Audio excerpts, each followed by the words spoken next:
Let's talk about it. I want to talk about the misconception of what this game is. A lot of people will put it out there as it's a pay to win game. You want to do really well. You want to be top of the kill boards. You want to be, one of the most sought after for battle. You got to pay some money. There's even people that interpret the cost of builds as being almost a requirement. If you want to come into the game and perform at a high level, then you need to come in knowing that you'll have to spend and not really thinking about it as Lucent is a resource that you're farming. And that's what's really cool about the way that the auction house works in this game is when you're really thinking about the auction house itself, you're thinking about what are you selling? How much are you selling it for? What is your strategy to sell? So then you can buy any type of thing that you might want, right? Or to give yourself kind of like a shortcut. Think of it like a game like Poe, for example, or Path of Exile. Path of Exile, there's really not a requirement to go into Path of Exile and be like, hey, this is a pay to win game, but there is a requirement to trade for it, right?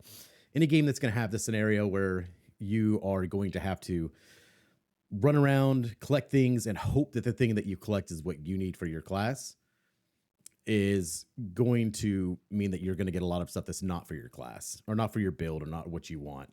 And so selling that is the goal. You get your Lucent, then you can turn around and spend that Lucent on the things that you want. But really, to pay to win is mostly something that you would get out of time. So if I wanted to pay for levels, then of course I could, pay the developer or whoever a certain amount of money, and then they'll let me be level 50, right, in this game. Or a pay to win would be I want my mastery to be capped, right? Those are some of the biggest areas and what you're really out to farm for the most part. The most difficult stuff to farm in this game is going to be skill level, getting a hold of the pages and everything to be able to make the skill books to put into skill level and level it up, right?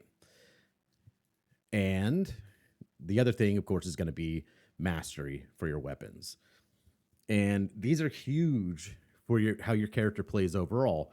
For example, going up to complete stun, get half a second longer on your stun duration. That's massive, especially in something like PvP, where it gives you a chance to be able to dial into another skill or another animation for a skill.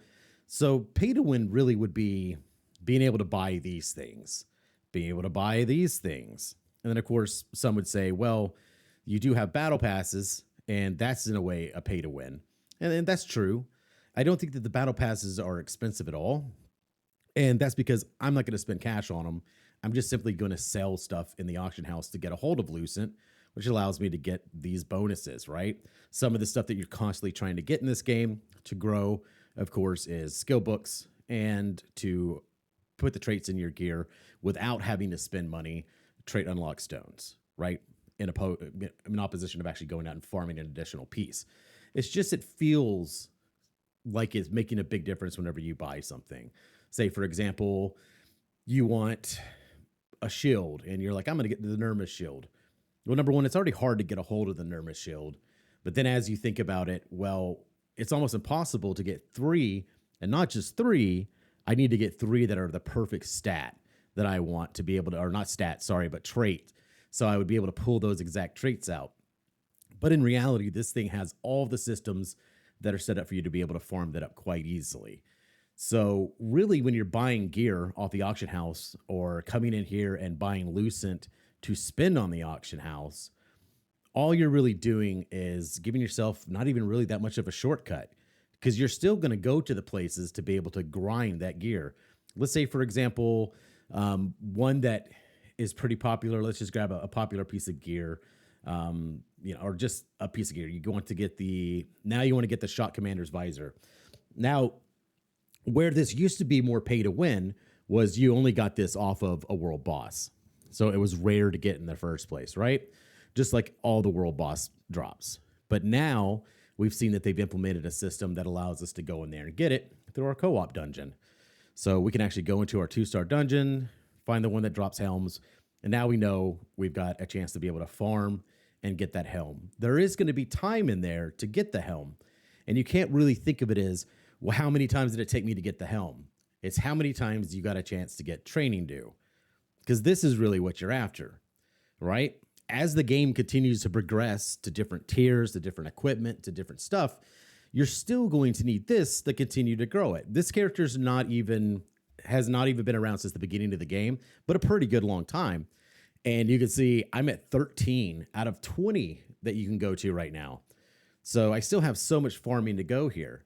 Now, on this character, unfortunately, when I was learning what I was doing and I was like, I'm going to invest into the game, that's what I did, right? I got some pieces to drop and then I invested and bought some pieces, which cost a lot of money.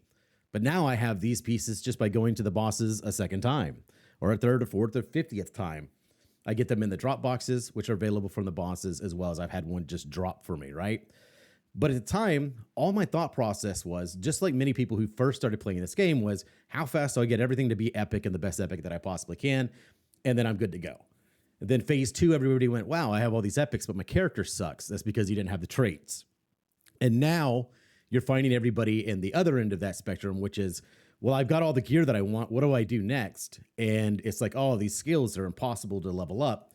Well, that's because if you were actually going out and grinding, you would have found all these things. So I'm going to make a video that breaks down how to go out and actually do your grind, what the grind should actually look like.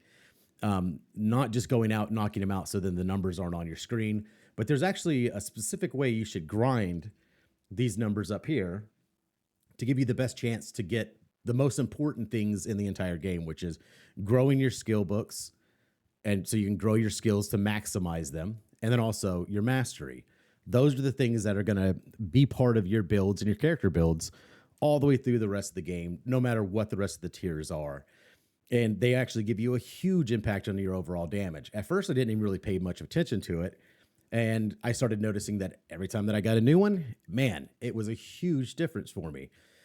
So let's look, for example, in Sword and Shield. I've kind of moved them around for specific stuff, but at one time, really avoiding stuns, which were a nightmare at one point, from Dagger and Greatsword, and having more resistance that I was built up for at one time really changed how I was able to fight people, right? I would say that this is one of the first steps that I made that actually brought my ranking up and got me up into the plus 500s as far as kill ranking with a tank, which is not amazing at all. I totally get that. But, you know, I'm still working there because I started off by just believing all I needed was the best weapons. All I needed to do was spend some money and boom, I would be in the perfect scenario to go out there and dominate. But it's not true. You're going to run through these things. You're going to go into your co-op dungeons. You're going to farm this stuff here. You're going to get a hold of the gear you need. You're going to get the training dues that you need. You're going to get traits that you'll be able to auction house as well and make Lucent. So then you can buy other things, buy the packs, right? And then you're also going to get a hold of tokens. And those tokens are going to allow you to do stuff like use sympathy systems that are there, which are incredibly important. Let me go over that real quick, just to show you how you should be constantly farming in there, not just for training due, but also for the sympathy systems. Because out of all the gear, maybe you find a piece of gear that you want. Maybe you just need one more trade off of it. But in reality, what you should be doing is really going for these things here. The trade and lockstone bundles right here. And just by doing that, you're going to get mastery from your training due, also from the experience in the dungeon. Then you're going to get access to trait unlock stones, which give you all the things that you're going to need to unlock and perfectly build your set out. And then it's also going to give you access to Lucent by being able to sell traits that you have on gear that you don't need. And then that gives you an opportunity to maybe then shortcut it. Maybe then the last thing you need is, you know, just one more trait off of Nirmis. Well, Nirmis is a pretty bad example, but, you know, I would definitely go trait unlock stone for this. But let's say, for example, you are running Heroic Blade of Resistance, or let's use a piece of armor for a better example. Now you just need one more trait to unlock your visor here, and you've got some extra Lucent. You come down here, range endurance is what you're going for. You just need that one to start building that up. And then boom, you could save yourself a little bit of time, not having to use a trait unlock stone, save that for something else.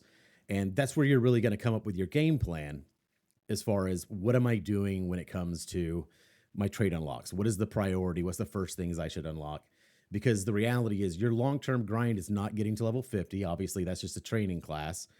And it really, your leveling doesn't even begin until you are focused on building up your weapon mastery and also all of your skills. So you can see I still have a ways to go on my skills. The faster you are capped out all these, that's where you're going to see the massive difference. That's a huge difference. Now, don't get me wrong. Something like Tevin's sword or something along those lines that has really amazing, crazy, um, passives that are built into the weapons, that can make a pretty big difference for you and your group. But really, it's more the group, right? It's all about synergy in the game. So really, pay to win. If you want to dump into getting something like the Tevin weapons and then trait stone to unlock those, that can make sense. But it's not going to be such an overall win that you're just walking around, just stomping everybody on the ground. My DPS character for PvP, trust me, is still in blues and is way ranked. I mean, I'm in the top 100 and I've only had the character out and about for a little bit. And that's just because it's skill, knowing what to stack up, what to put together. When you're talking about these big pieces of gear, they really do kind of two things for you. One, they make your group more successful because you can synergize around a new thing that you're bringing to the fight. And the other thing is you look really freaking rad, right? There's nothing like hanging out in town and you got a giant Tevent or, whatever weapon hanging off your back that somebody else just doesn't have. It's a rarity. There you go. There's a big old sword sitting there. That guy feels cool. Sorry, I'm not calling anybody out because it is cool. You got a nice sword. Maybe you earned it. I don't know. But you know, like here you go. Right? That's a nice staff. But that's about what it does, right? It's not that big of a game changer. And the biggest misconception that I think I've seen is people that come in here and spend a ton of money, they are way ahead of everybody else. At one point, I think that was true because the systems weren't put in place to be able to really give you access to some of that gear, right? Like getting a hold of some of the gear was just near impossible. But now with the system set up, it's no problem at all. You can access all the gear that is out there really easily. All right. I just wanted to give my opinion on that. I had some people that were, asking, they wanted to get involved. They want to know what they needed to spend. They wanted to know why people are still playing a pay to win game. How much were people paying to be able to become successful in it? In reality, I tell you that some of the people that I like to run around with, like to do my PvP with, run my dungeons with, they're all complete free to play. Just the same, which is the direction that I've gone completely now. And they have a lot more talent in it. They've taken the time to figure out how to grind the equipment. Not only that, they haven't spent as much time doing what I'm doing right now, running around in circles. Right? This is a grind game. Don't let it be confused. Don't be confused thinking that you're going to throw a couple bucks in there. Since you have the piece of gear, you don't have to worry about it as much. But I would be amazed if everybody that's standing in the square is capped out at 20. I promise you, almost none of them are. I'd be amazed if even one are actually at capped out at 20 on their skills, or not their skills, but their weapon mastery. So really, that's it. Don't let it get you down thinking about what gear, what piece you have. Get it down. Really get down thinking about where's my weapon mastery? What am I doing to grind that weapon mastery? And then the rest is going to come, right? I'm going to do a breakdown, like I said, on how to do the grinding. That's going to just let the weapons happen, let these different pieces of gear happen. But more importantly, you're grinding towards the most important, the most hardest to attain thing, which is high level skills and high level mastery. All right, thanks. Thanks for tuning in.